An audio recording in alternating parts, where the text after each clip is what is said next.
Assalamualaikum warahmatullahi wabarakatuh. Perkenalkan nama saya Teresa Amanda, NPME 1D019-005. Di sini saya akan menjelaskan tugas 1 PHPP. Baiklah, yang pertama,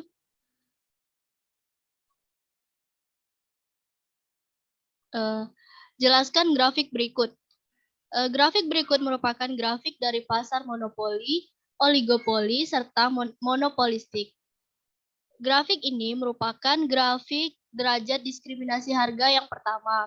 Bisa dilihat dari grafik ini, perusahaan akan mencapai keuntungan maksimum pada saat marginal revenue sama dengan marginal cost, yaitu yang terjadi pada titik H, di mana Q sebanyak Q3 dan P sebanyak P3. MR berpotongan pada titik H, yaitu yang ini, pada titik H. Kemudian, maka bisa kita tarik menuju garis demand, di mana garis demand yang ini, di mana yaitu daerah yang berada di atas P3. Nah, daerah yang di atas P3 ini merupakan daerah surplus konsumen, sedangkan daerah yang berada di bawah P3 merupakan daerah surplus produsen. Selanjutnya yaitu soal kedua, jelaskan grafik berikut. Grafik berikut ini merupakan grafik dari second price discrimination, yaitu P sebagai harga dan Q sebagai quantity. Yaitu di mana di sini juga terdapat garis demand, yaitu yang ini. Jadi bisa dilihat juga di sini terdapat MC sama dengan AC serta MR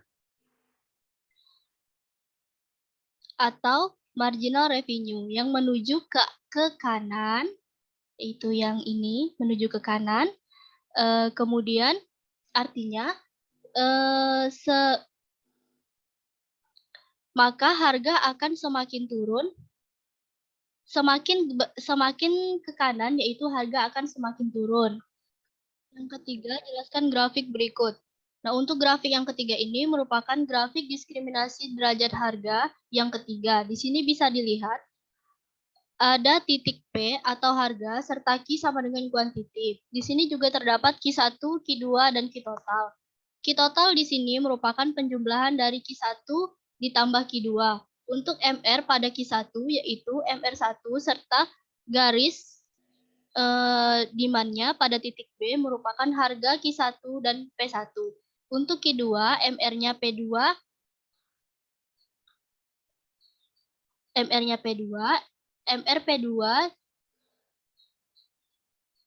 MR2 di MR2 dan MR1 sama dengan MR2 sama dengan, maaf saya ulangi, untuk Q2 MR-nya P2, MR2 dikali MR1 sama dengan MR2 sama dengan MC merupakan titik keuntungan maksimum.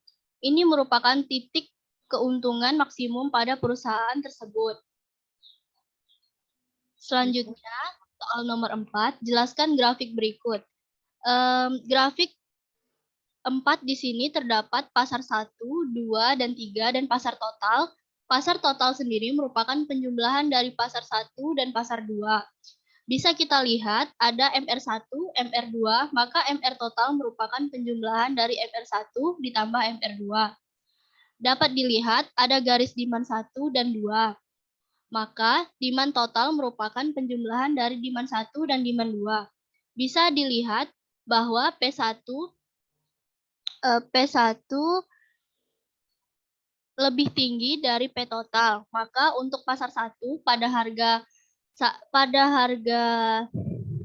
dari Q1 dapat dikatakan memperoleh keuntungan. Untuk P2 lebih rendah dari Q total, maka dapat dikatakan mengalami kerugian. Jadi diskriminasi harga pada pasar yang berbeda juga akan memperoleh keuntungan maksimum.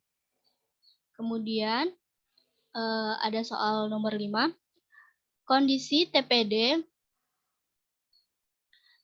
juga dapat dijelaskan secara matematis seperti berikut. Misalkan perusahaan menghadapi permintaan di pasar 1, Q1 sama dengan 100 min 2P, dan pasar 2, Q2 sama dengan 50 min 0,5P.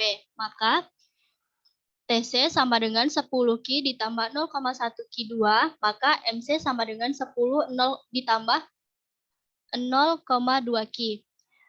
Pertanyaannya, berapa elastisitas pasar 1 dan pasar 2, dan jelaskan perbandingannya.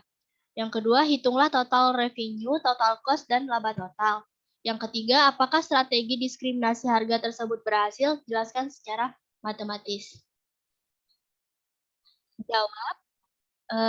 Maka Q1 sama dengan 100 min 2P, Q2 sama dengan 50 min 0,5P, Q total sama dengan 150 sama dengan 2, maaf saya ulangi, Q total sama dengan 150 min 2,5P.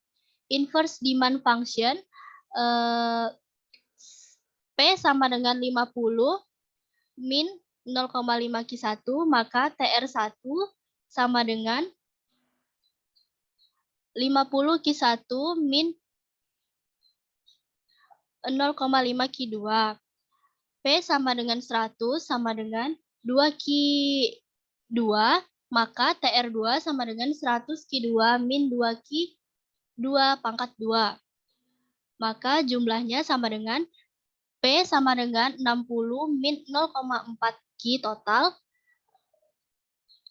Kemudian fungsi marginal revenue, MR1 sama dengan 50 min Q1, MR2 sama dengan 100 min 4 Q2, maka MR total sama dengan 60 min 0,8 Q total. Lanjutan, biaya perusahaan dinyatakan dalam persamaan TC sama dengan 100 Q ditambah 0,1 Q kuadrat, maka MC sama dengan 10 ditambah 0,2 Q. MR sama dengan MC, maka 60 min 0,8 Q sama dengan 10 ditambah 0,2 Q, maka Q sama dengan 50 unit. Pada tingkat total penjualan tersebut, MC sama dengan 10 ditambah 0,2 dikali 50 sama dengan 20, MR1 sama dengan MC, maka 50 min Q1 sama dengan 20, maka Q1 sama dengan 30 unit. MR2